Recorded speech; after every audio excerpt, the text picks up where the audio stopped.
Hello, this is Melvin Marsh, and today we're going to be discussing research design. For those of you who are going into academia, the comic strip to your, well, it's my left, um, which I guess would be your left too, is pretty much the story of research. This is a comic strip from Piled Higher and Deeper. Basically, you read a lot, you write a lot, and you rinse and repeat, just like as though you were, shampooing your hair. But some of you have taken research design before, research methods, whatever it's called, um, and others I know have not. So this will be giving you an overview of some of the different types of research design. It's not exhaustive, nor can you get everything that relates to research design in, well, basically an hour or so. It's just not easily possible. There are entire classes on this, graduate classes. If you do go on to graduate school, you're probably going to be going on and, well, quite frankly, doing this, taking this at least another few times. I've been in grad school forever, it seems. I've taken research methods on at least 4 occasions. So let's get started, shall we? The first thing I like starting my classes with is a question. Those of you who are not watching live may have to just sit here and think about this yourself. But so here's a question that I happen to know somebody who does research on. Is therapy effective in treating patients? Some people may say yes. Some people may say no. And the real question is, how actually do we know this, whether it's yes or no? One of my friends actually has spent his entire life doing this. He is a psychologist and has worked towards trying to improve therapy. He tells a story about when he was a young therapist. He was doing solution-focused therapy. Oh, and the man's name is Scott Miller. So if you ever want to learn more, that's his name. And he was doing some solution-focused brief therapy, very, like I said, very young. And somebody came in and basically was doing research on whether therapy was effective or not. And they said, well, we got some good news and we got some bad news. And the good news is yes, therapy is effective. But the bad news is it's not as effective as anything else. So the question is, is it effective? Well, it depends. But the real question is not that I'm asking is not necessarily, is it actually effective? It's for everybody to think about, how would we know whether it's effective or not effective?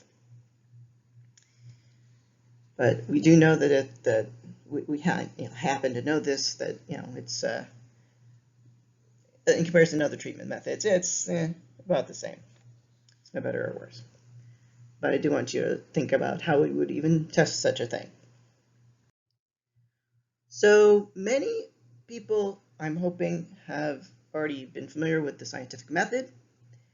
Really, most people are supposed to be learning this in elementary school, but I know not everybody does. And some places, they teach it once and then basically they don't talk about it again. Now, what's interesting is that if you're going into science, science field, they're probably going to tell you once, twice, just to remind you when you get into college. And if you go into other groups, such as psychology, psychology is interesting. A lot of people say that psychology is not actually scientific. And in fact, it's one of the only sciences that need to rehash the scientific method every single time. In fact, even if you go on to graduate school, you may be rehashed the scientific method. When I was in cognitive psychology, advanced cognitive psychology, they rehashed this whole thing. Granted, it was on the first day, but we're the only group that really has to go through this frequently. So the scientific method. The first thing is try to find out what you're actually doing. Yeah, trying to ask a question, finding your purpose to do this project. So it can be very, very simple. You're then going to go off to your library and you're going to actually look through the literature. Just like for those who have met the librarian for your school, and learned about peer-reviewed journals, that's what this research part is talking about. Going to go learn more about what you can learn, see if your question has already been, asked or answered, or, and you may use this information to narrow down the question more precisely, which is very, very frequent. Once you get this background research, which should, like I said, mostly be in like peer-reviewed type of thing, peer-reviewed journals, you're going to start to propose a hypothesis.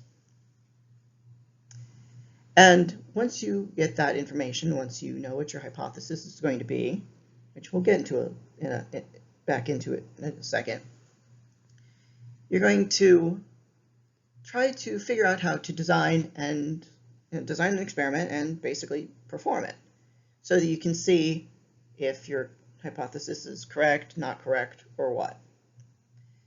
When you're doing this experiment, you're going to be recording your data and you're going to do an analysis. Basically, the data collection is usually fairly simple, and eventually you're going to, like I said, find some statistics. You may want to reach out to one of your professors or somebody else who's more your senior to figure out how to do that analysis, because that's, as far as I'm concerned, is usually one of the more tricky parts. Once you get that information and you have some idea of what the data means, you either may revise the hypothesis that you had, or if everything turns out as, and your hypothesis is, confirmed, you may want to look into publishing it. That is a huge thing in academia, is trying to publish as many things as humanly possible. But it has to be good science. So when you're looking at this whole thing about your hypothesis, it should be testable and falsifiable.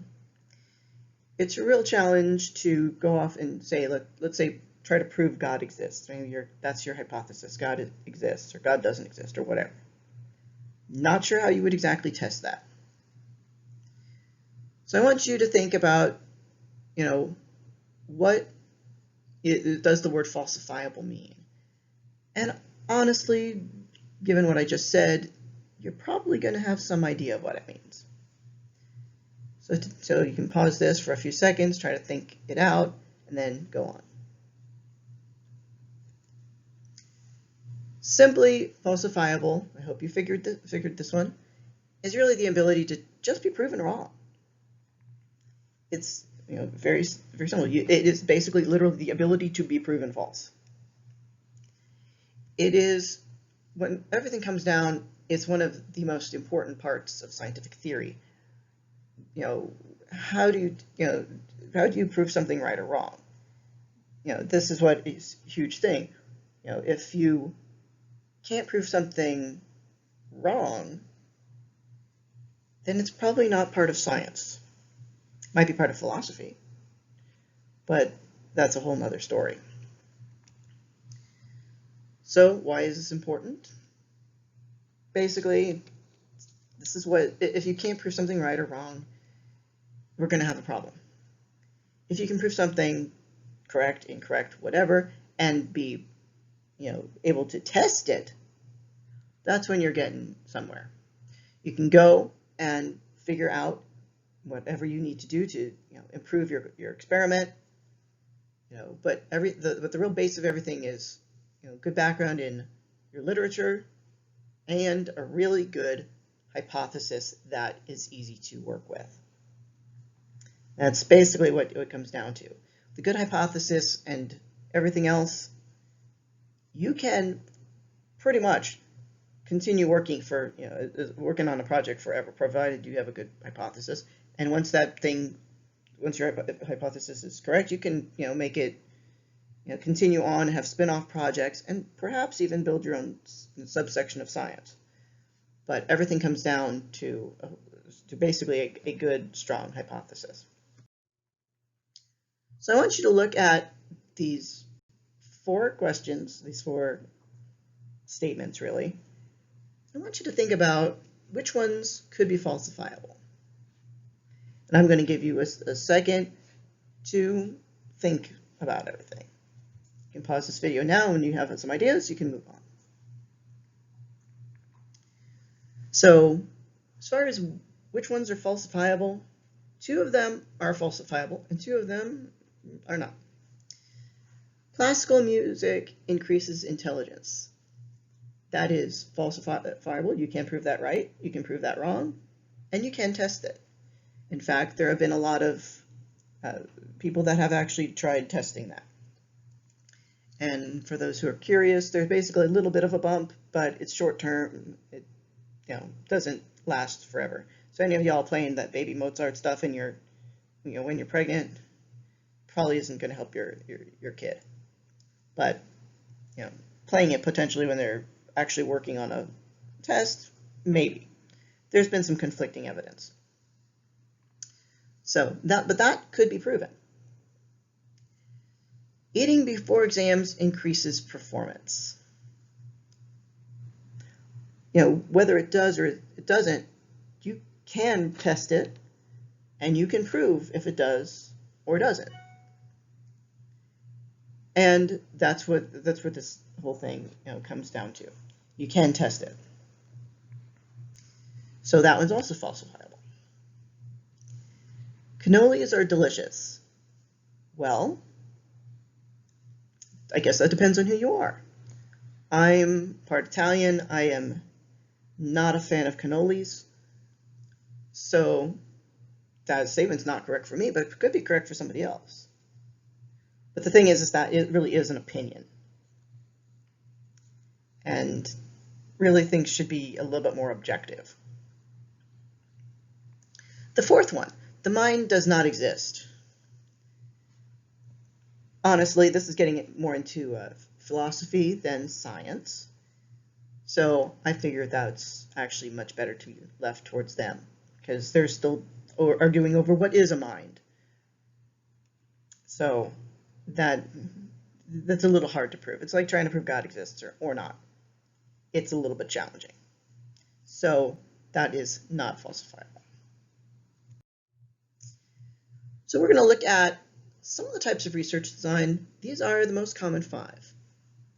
Are there more? Sure. Are there subsections of some of these? For some. But these are the 5 main ones you're probably going to be most familiar with, or going to need to be most familiar with, rather. The first one is experimental. Quite frankly, if you've ever done a science fair project, you've basically done this. And we'll go through that a little bit more, but most of y'all will probably be more familiar with that one. There's also something called a correlational study, which we will also get back into. There's also surveys, a quasi-experimental study, as well as a longitudinal study. These are all things that we're going to discuss, though we're primarily going to focus on the top 2, because realistically, those are usually the more important ones. So for an experimental design to explain this, it might be easier to kind of give an example. So I'm going to borrow an example that one of my students gave in class, and it involves basically, the hypothesis was something like basically fried foods lead to health, basically health issues. And one of the first things that we need to do is find out, when we're building this hypothesis, because that was her question, was, all right, so let's do what's called an operational definition. When she said health issues, I said, okay, can you go on? And in her case, she decided, okay, cholesterol. So we're going to operationally define health issues as changes in your cholesterol. Fried foods, we gave McDonald's a boost and basically was very, very specific and said, okay, French fries. Good French thing, easy to work with. And when we built this hypothesis, it was basically eating more, basically if you eat more French fries from McDonald's, your cholesterol is going to increase. Okay. So, independent variable. An independent variable is really what we're manipulating. So, let's say we've got lots and lots of, we're going to divide this into a couple different groups. One group isn't going to get any French fries. So they're going to be our control. No French fries for them. Another group maybe has to eat one small fry from McDonald's every week. The next group has to have maybe 5 every week.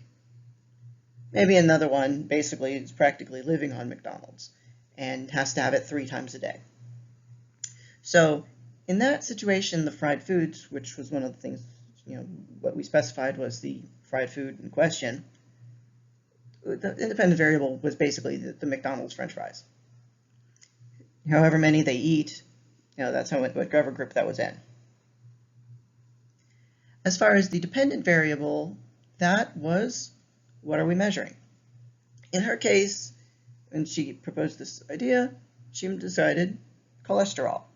So we can easily go in and periodically check cholesterol. It's a simple blood test. I'm sure there are other ways of doing it now, but we now know we're going to test their cholesterol level every, once a week or whatever it is.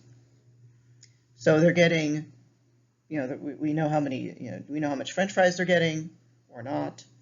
We're going to get a baseline reading, and then every week we're going to test their cholesterol. Then maybe the study will go on for a year. I don't know.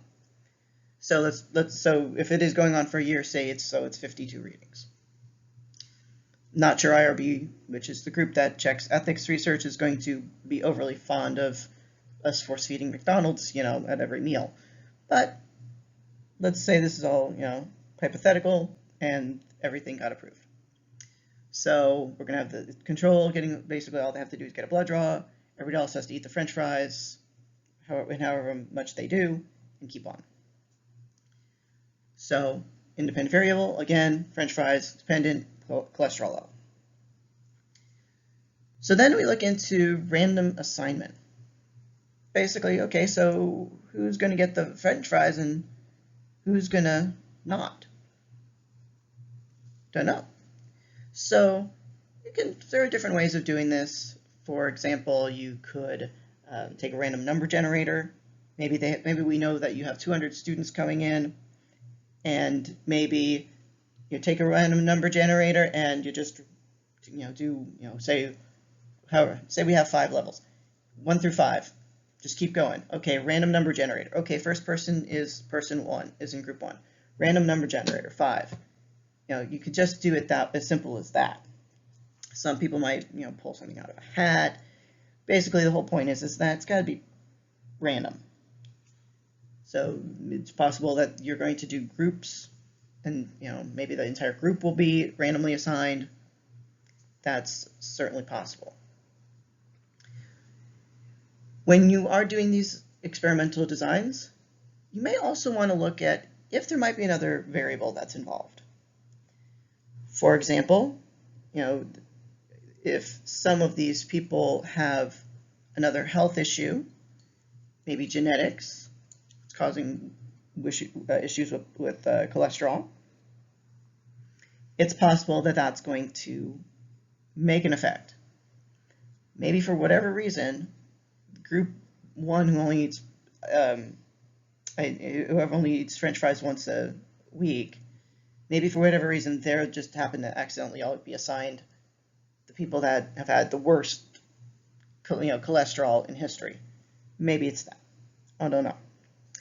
But there are other variables that also could potentially be influencing them, And while we are trying to control in an experimental design as much as humanly possible, sometimes we're not as ideal as we should be. So it is important to be aware of any possible other variable that could be going on. So some of y'all know that I do like my spontaneous jokes, but since we're doing experimental design, and I did mention the fact that there is something called a control, which maybe doesn't get anything, I found a spontaneous joke of the day, which I just slid right on in here. A methodologist's wife had twins. He was delighted. He rang the minister, who was also delighted. "Bring them to church on Sunday and we'll baptize them," said the minister. "No," replied the statistician. "Baptize one. We'll keep the other as a control." So I hope you all enjoyed that joke. Anyway, so he would basically in that case go off, measure all the things, see if the kid got baptized, was a better kid than the other kid. Kind of a small sample size, but hey, it happens. So once we do collect all the data, for example, we've got the thing we were using involved the McDonald's French fries and the and cholesterol levels. You're going to want to look into find out how to do this analysis. We already know we're doing the data collection by drawing blood. We know what we'd be measuring because it would already be standardized. We know we can figure out the various cholesterol levels. It's not a problem. Now it comes down to the analysis. There are a lot of different statistical tests. You can actually go out and get a PhD in statistics. I'm not kidding. You could. And you will know more about these than you ever wanted to know. It's actually much easier now in the 21st century than when I originally took statistics in whatever the heck year it was, like 1995, 1996, whatever it was, where everything here had to be hand done. It was a pain in the rump, and everyone keeps reintroducing me to statistics, making me have to take statistics again. I've taken statistics also 4 times, and it has gotten much easier nowadays. Nowadays, you don't necessarily have to memorize all these formulas that you used to have to do. You just have to figure out which test is the best option. So for the cholesterol French fries thing, because we have so many groups, we may want to look at something like an ANOVA. But you'll learn that as, if you have more experience with this. If you are using one of these, computerized things, I mean, you can now do statistics tests on your calculator, on your phone. Well, you can do it on your phone's calculator now. They make it so much easier. If you learn something like R or SPSS, I can confirm SPSS, and you run the stuff, they're going to tell you if your stuff's significant or not. And they're going to say, okay, so your p-value, which is the thing you're interested in, it says basically what's the percent chance that you're wrong. That's basically what that is. Psychology wants a p that's less than 0.05. Basically, psychology wants you to have less than a 5% chance that you're wrong, and that your result is probably significant. So there is that. The p-value in these other programs will be given. They'll tell you they'll tell you an awful lot of information. So, and if you really want to do it by hand, there are little books and tables you can go look up. You just have to learn how to read them. But the point of this section is really to figure out what your analysis is and go on. If you're doing a project that requires you to design an experiment, you may want to look at this analysis, even if it's just for a paper for a class. That depends on basically who's teaching you. So when I was discussing hypotheses, I gave a really, really basic example. And that example was basically saying, hey, there's a relationship between these 2 variables. When you study enough science, you're going to learn that not only do you have that hypothesis, you're also going to have what's called a null hypothesis. So the alternative hypothesis is, yes, there is a relationship. In the example we've been using, yes, there's a relationship between the amount of French fries you're eating and your cholesterol level. So that's the HA, alternative hypothesis. That other one that you see, that H0, that's what's called a null hypothesis. And it basically says there's no relation. So your null hypothesis for the example we've been using was French fries don't have an effect on cholesterol. So as we mentioned, about being potentially wrong in the previous slide, it is possible that you're wrong in either direction, honestly. So if eventually people are going to learn about the replication crisis. And the replication crisis is basically people are finding these significant things and people are not confirming whether they're right or wrong. So they're not redoing the experiment. That's not always the best thing ever. Because sometimes there is that 5% chance that, well, you're wrong. And people can do all sorts of things to adjust that p-value to make it look like they're significant, and maybe it's not. So it's really important to know whether something is there in real, if it's real or not. So you do that by replicating studies. And so let's say we've got, there are these things called errors, and we're going to get to that in just 1 second. So let's say that the researcher finds that a relationship between these two variables, so the cholesterol and the French fries. And let's say a few other people go off and find and replicate it and go, yep, that does seem to be accurate. So that would be likely an accurate detection. Now, what happens if the researcher finds no relationship? Other people test it. Although you don't really see this very frequently.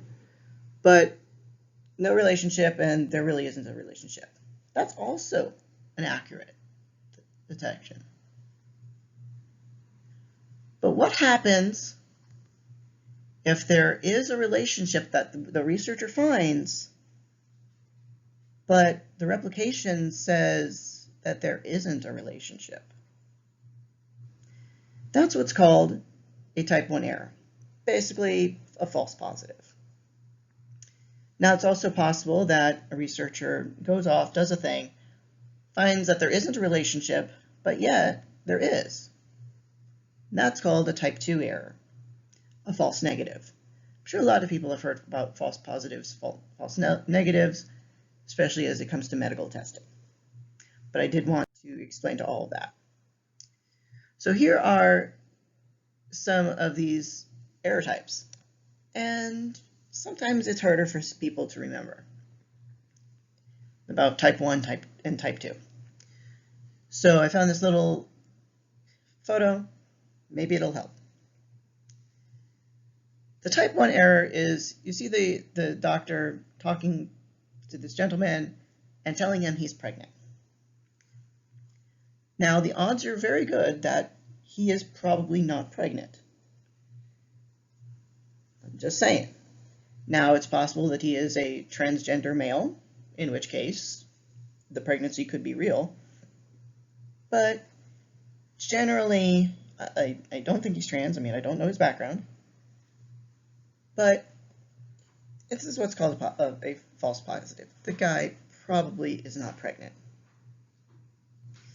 Now, if you look at this other one, this type 2 error with this lady who looks like she's got a bun in the oven, let's be honest, and this doctor is saying you're not pregnant. Now, I'm an EMT. I have helped to deliver babies. If I looked at her, I would say she's probably pregnant.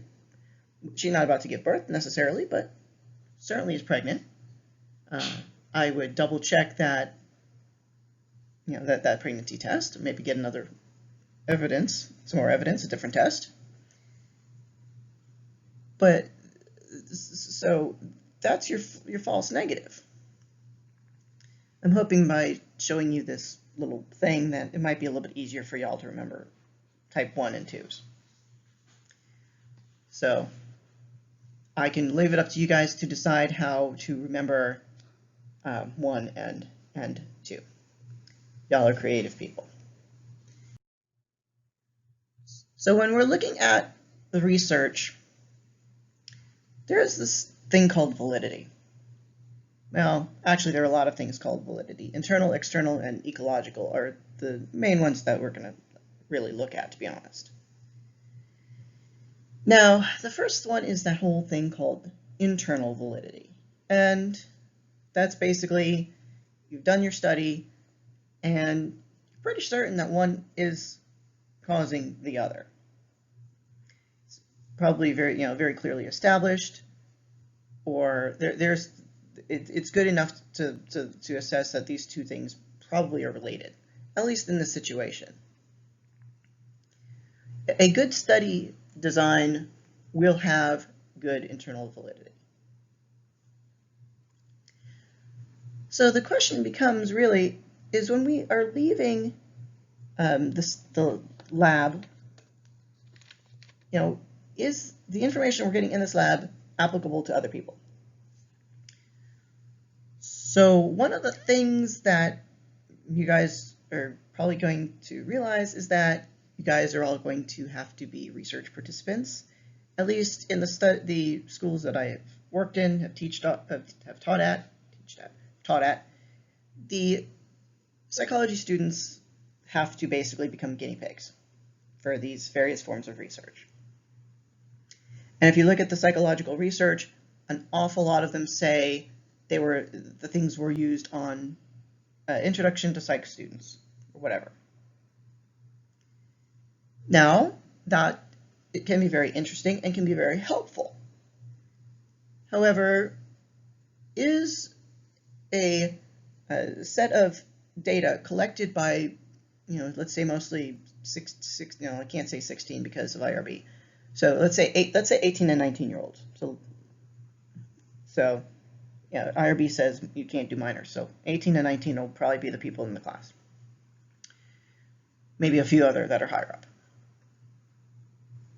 So depending on some of these things, that we could be testing, are these things also relevant and equally applicable to, for example, a retired 70-something-year-old in Miami, Florida? The short answer is it depends, honestly. What happens is people will need to take this study from these 100, 200 college students and actually apply and see if it works in other populations. If it really doesn't work externally, well, we may have a problem.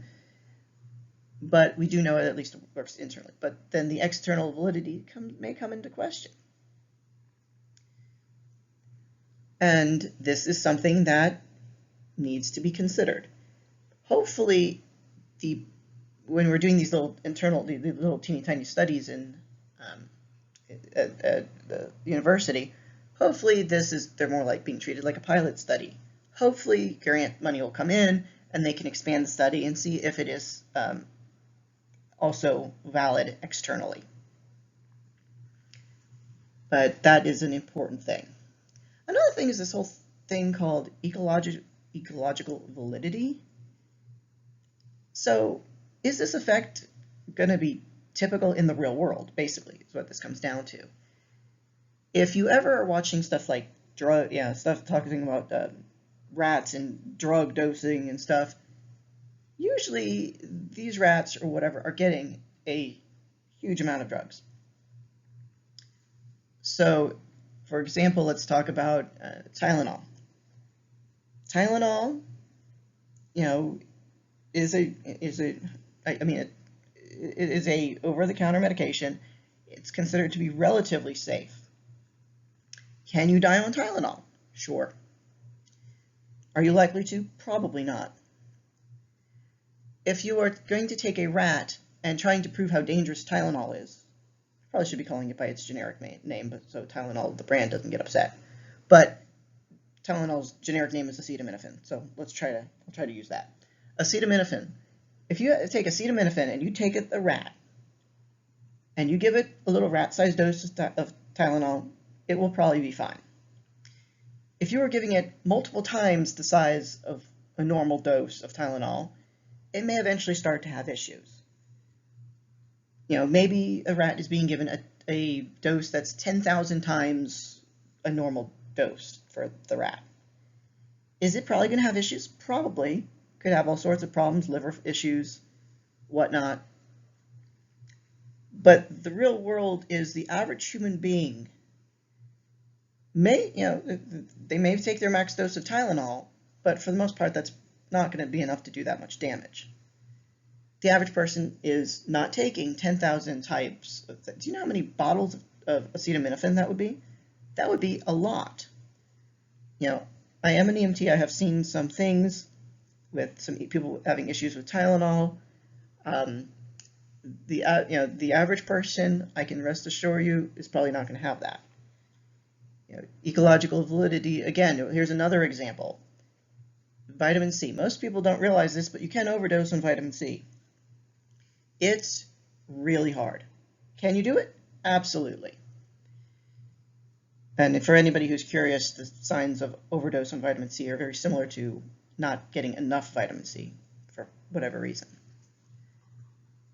But you can take a rat or monkey or whatever you're taking, and you can just force feed them vitamin C over and over and over and over again. And quite frankly, if you feed them enough of it, they're going to react. Is the average person going to drink enough vitamin C or eat enough vitamin C to have that reaction? Honestly, probably not. This is more than a couple of glasses of orange juice. This is like you trying to eat an entire orange grove. A grove is, for those who are not from Florida, a grove is like a whole bunch of orange trees. That's basically what they'd have to do to basically get that, and it still might be a challenge because honestly, vitamin C you kind of like urinate out for the most part. So some of these tests, when you're dealing with drugs and all that other stuff and vitamins, may not have the best ecological validity. But those are important aspects of research in the real world that you probably should notice. If you ever see something questionable that's in the news, ask yourself who they're doing tests on, see if it's even relevant to, is it externally even valid? Those are some important things. And also question how much meds they're giving their poor rat that probably didn't sign up for this. So if there are any questions on experimental drugs, please feel free to send me a message, although we're not quite done yet. Probably shouldn't have even put the slide in here, but I'm recording this in advance for class. So here are some things, I'm going to ask you guys some questions. Did you know that Internet Explorer causes murders? Ice cream causes murders and polio. A shortage of pirates is responsible for global warming, and that margarine causes divorces. Honestly, they really don't, but they are correlated. For those who remember, I was on IE when it first opened up, and it's still not the best. It's still not the best one, honestly. But I can understand. The pirate thing, I started laughing at. I was a medieval reenactor. I used to laugh so hard at some of these things. But all of these things are correlated, such as the ice cream and the murder rate and the polio. Ice cream probably isn't directly causing polio. However, polio rises when it's summer, when people are outside. Murders rise when people are outside, when it's warm. When are you getting ice cream? you're probably eating it in summer when it's warm. So all those things come down to basically summertime as a confounding variable. But I wanted to show you some of the other crazy correlations that are out there, and you can tell me what you think. So first I wanted to explain a little bit about the correlations. Basically there's a correlation. This correlation score comes from basically -1 to +1. You're not going to see anything past that. -1, if two variables are down to, like, say, -1, they are very strongly correlated, but negatively. If both of them together are strongly correlated positively, they'd be closer to 1. So let's think about, what some positive and negative correlated variables could be. So one of the most commonly and one of the strongest correlated variables that might be of interest to people are coming to class, your attendance is strongly positively correlated with your grade in the class. So more people that come to class, likely the higher their grade is going to be. And this is assuming the professor has no attendance policy, so they're not actually grading you like that. Another positive correlation is, for those of you who've recently eaten, if you're eating, your blood glucose is going to be going up. At least it's usually going to go up. There's some foods out there that really don't do much, but most of the time it's going to go up. Now, if you're going to look at some things that might be negative correlated, so decreased food in your system means you're increased hunger. So it can be as simple as that. Increased playing of video games probably leads to, a lot of times does lead to decreased grades, assuming that, most of the time you're not showing up. But, it's something to think about. But increased videos can lead to increased grades. Like I said, because of the attendance situation. But you're going to hear this a lot, this whole thing called correlation does not equal causation. You're going to hear this so many times. So many times. Now, I made a comment about Internet Explorer and murder rates. This is your market share. So there was a long time when basically what we had was pretty much IE. You might get something else. You might have access to Netscape, maybe. Now we have lots of issues. We've got Chrome, got Opera, you still have IE, but now it's called Edge. Like, they think that the name change will fool us, but you have lots of other options. Now, if you're looking at this, murders in the U.S. is going down as the IE market share is going down. There could be any number of reasons why that's happening. Does IE actually cause you to go commit a murder? Not generally, although I do know some people who look like they were going to be very, very violent if they didn't. But I did laugh at this because my husband's in IT, and my goodness gracious, does he have issues with IE. And now he's not using it anymore because we have other options, although he did look like he was going to commit a murder before. Here is another one that I laughed a lot about. Sorry, this image is not great, but this guy's got a book out, and it just talks about ridiculous correlations. Basically, we've got, in this one, as silly as this seems, divorce rate in Maine correlates with consumption of margarine. I don't even know what to think about this. I don't. Does butter make you happy? I don't really know. But it's kind of interesting. Well, I would love to know what the information is about that. This one's one of my favorites. Apparently, per cheese consumption correlates with number of people dying by getting tangled in their bed sheets. I have so many questions about this, and I don't even know, man. I just don't know. But, I mean, it's not a bad correlation. I would love to know if there's something else going on here.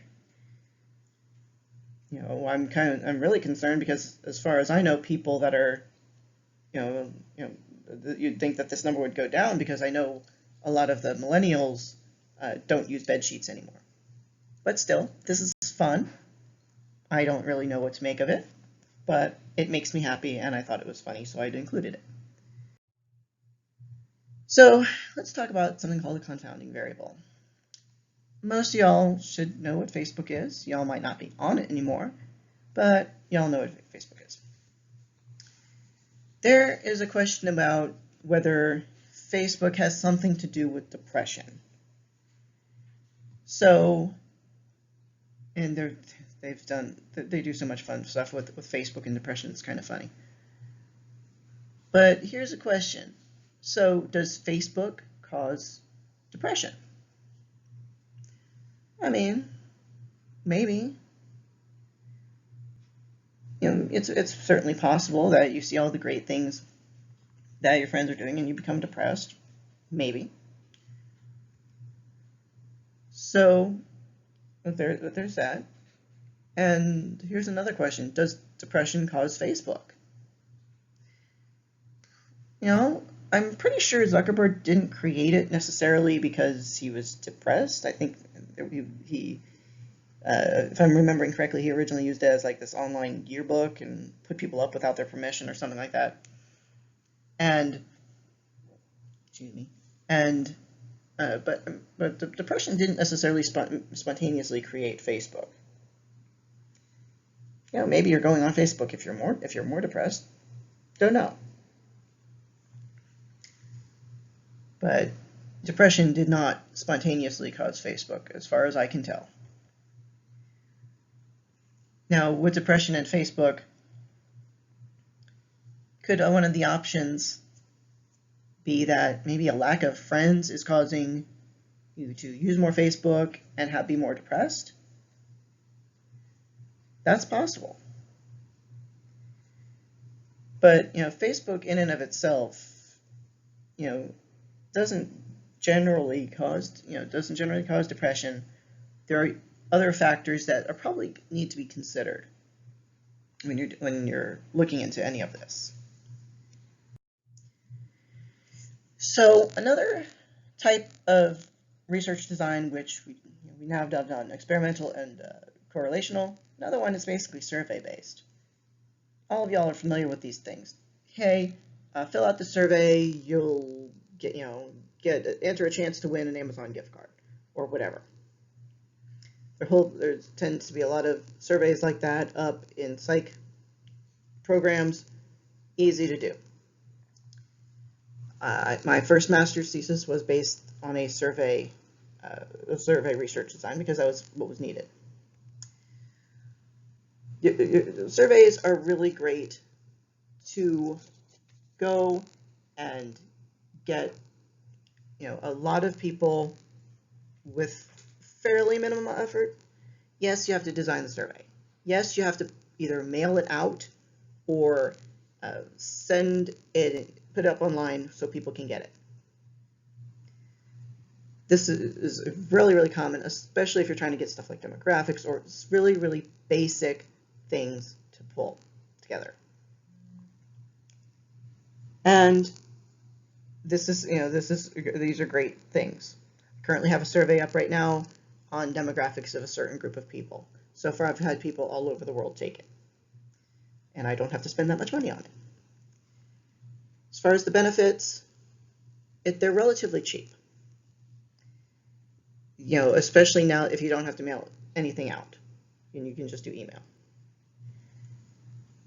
Very frequently you can get a lot of stuff, depending on how you set up the survey, might be very, very easy to process as far as, if you're doing something that, involves a scale, it might be easier to get together and figure out how to process it very, very simply.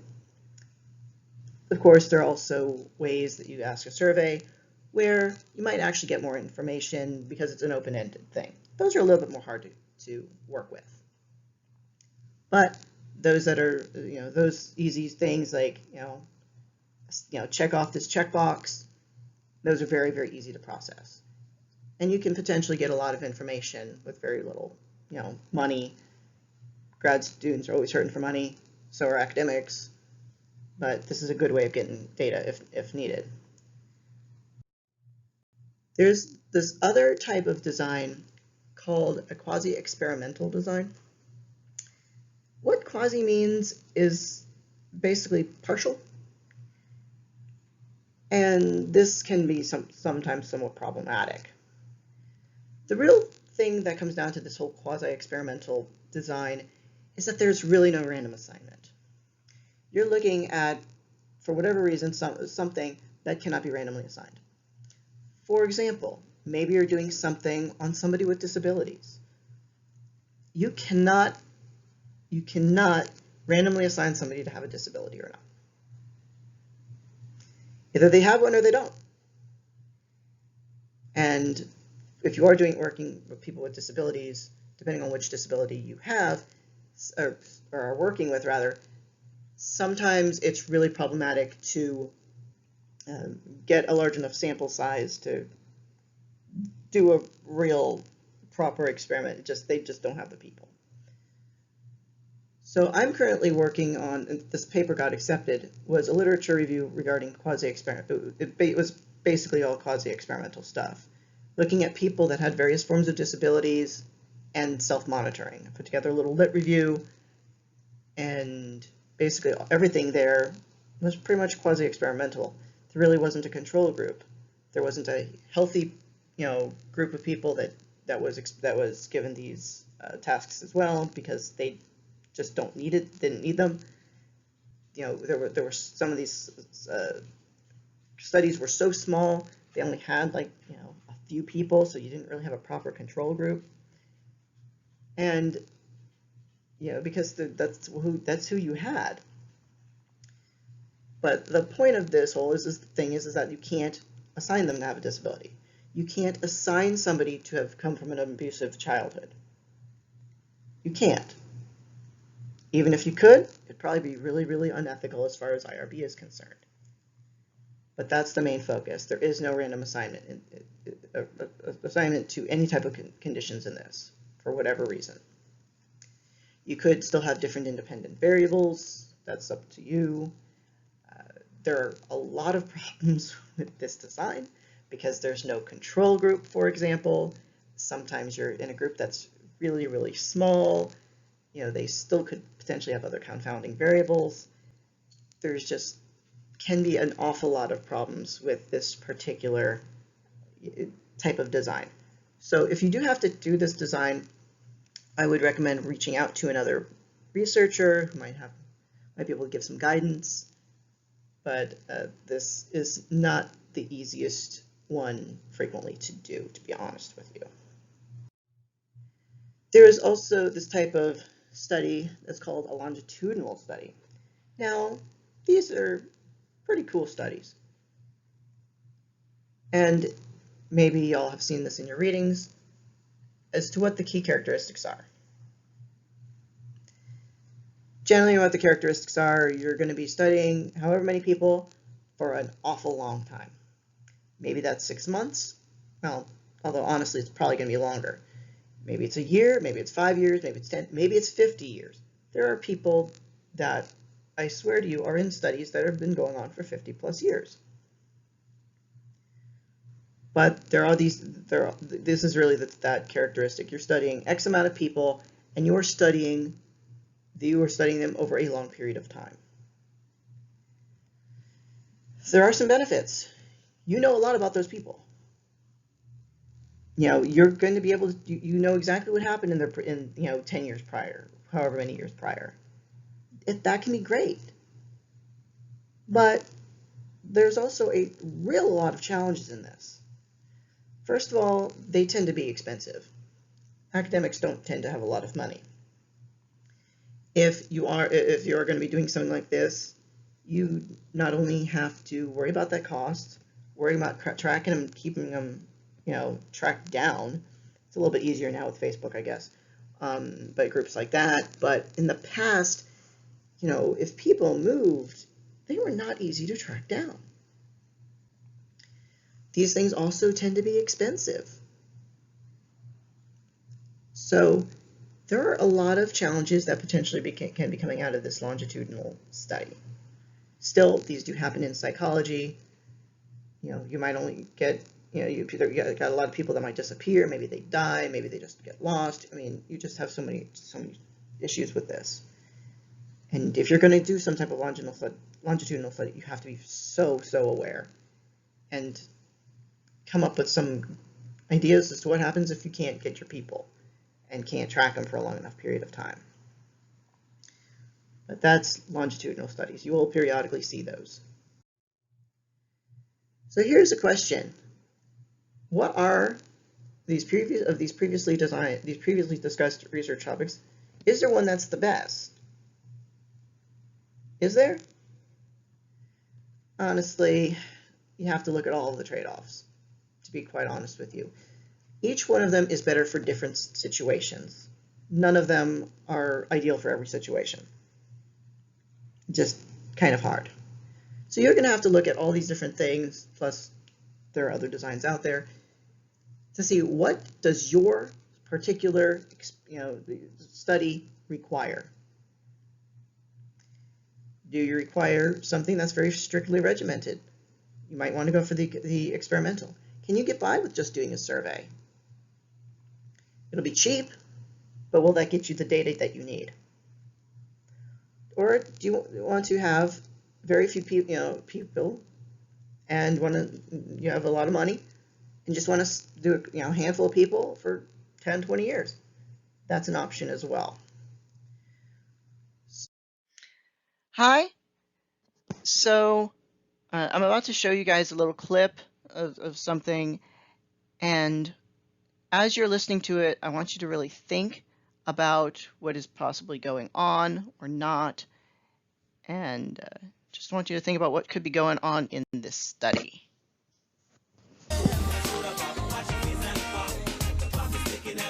In this morning's Health Watch, the real skinny on diet soda. According to a new study in Eating Well magazine, diet sodas could actually cause you to gain weight. And Dr. Holly Phillips is here with the details. Good morning to you, Doc. Thank you for being here. So what surprised me most when I looked at this study is the fact that you drink 2 diet sodas a year over 10 years, and the people in that study actually gained in their waist circumference versus those who weren't drinking diet sodas. Yeah, absolutely. What we're finding really is that even though the diet soda doesn't have calories, it does have consequences. I have so many patients, particularly young women, who I refer to them as diet soda addicts. They'll drink 4 or 5 a day. A lot of them use the diet soda to replace their coffee in the morning, so they're really having so many sodas throughout the day. But it's sort of a mentality where you feel like I'm saving on the calories here so I can splurge somewhere else. And obviously that splurging is one of the things that leads to the weight gain. But it's not just about weight. I mean, diet soda isn't just potentially negative on your health for that reason, is it? Right. No, there are a lot of different theories about it.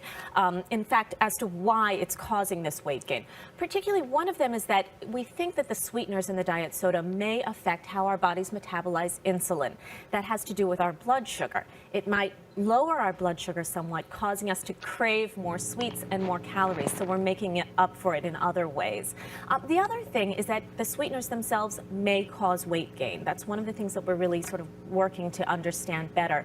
And they've also been linked with diabetes. So there are really many sort of long-term effects that we're seeing with these sweeteners in the diet sodas. Nothing is free in life. It's unfair. Yeah. And just the notion that it could be linked to diabetes. I have a lot of diabetics in my family. They drink diet soda. So this is a real call to action for them to think about. Yeah, but you know what, Rebecca? It's hard to call one better than the other, diet versus regular. Because, for instance, if you're going to have 4 or 5 sodas a day and they're regular, that's about an entire day's worth of calories and a lot of sugar, particularly if you're a diabetic. So, you know, water is not a bad thing. Right. As a doctor, you're not saying drink diet soda. You're saying stop drinking the soda altogether, or drink it in moderation as opposed to a ton of it. Either way. Exactly, Rebecca. It's all about balance. 1 or 2 sodas a week, you know, you're probably not going to see a huge effect on your overall health. But if you're up to 1 or 2 a day, or like my patients, 4 or 5, that's when you really start seeing effects from the chemicals themselves. If it is just 1 or 2 sodas a week, do you have a preference whether people drink diet or regular soda? You know, it really depends on you and your body itself. If you are diabetic, it's good to avoid the sugar. But in general, I tell people I'd rather see them have the sugar than the chemicals. So, you know, it really depends, and it's one of the things to think about and talk with your doctor about. But there's really no need to have it, although I admit I indulge as well. And I drink the diet stuff, too. Well, you feel like you're saving. Right. If I'm going to have a burger and fries, let me save on the calories here. I'll do a diet soda. Right. Yep, that's the thinking. Dr. Holly Phillips, thanks so much. Have a great weekend. Okay, so I want you guys to really think about, well, basically what were they really talking about in the study? When they were discussing, you know, the groups, they were saying if you just have a few a year, and then they jumped to this whole, well, some people are having 4 to 5 a day. Well, so what are we actually looking at? It was the study regarding 4 to 5 a day, or was it, you know, a couple times a year? But, you know, anybody who's worked in the media, my family's worked in the media my entire life, you know, but everybody knows that, or a fair amount of people know, the media like taking facts about scientific stuff and completely blowing it up. So what else is going on in here? What do we know about that study or not? Do we, you know, what do we know? Okay, we know that they had a couple of Cokes a year, or Diet Cokes a year, whatever. Okay, and somehow that has something to do with increased, you know, obesity? Is 2 Diet drinks a year really going to do very much for you? Honestly, probably not. But they're making these jumping to all these conclusions. This is, I mean, I'm sure it made sense if you read the original journal, but people like taking these things and completely blowing it out of proportion. Now, we don't know what else they were looking at. We don't know if there were things like some type of confounded variable. We don't know if maybe it's just 1 or 2 people that completely screwed up the average. We don't really know very much about these people. You know, I think the assumption, or maybe they said something about, you know, a lot of them were women. Okay. So first of all, when you get older, regardless of if you're a man or a woman, you're probably going to gain some weight. Okay, there's just that. You know, depending on how old the women were at any particular time, like when the study started versus ended, it's possible they could have also gotten pregnant. You know, so maybe one person is very, very pregnant, and that's screwing everybody up. Maybe they're doing something else. Maybe they were really, really anorexic to start with, and they got to a healthier level. Maybe they started working out in the gym and got some muscles. You know, those are some questions that we would really have to ask. There's a lot of other issues with this study, and, well, basically don't listen to the media is really the take-home message, because they're not going to give you all of the information. And why does this continue to do this? In this morning's health. So it keeps doing that regardless of anything. Oh well.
So I just wanted to let you know, if you guys have any questions, you guys can feel free to reach out to me, do whatever you need to do. You can drop me a comment, and I will happily get back to you.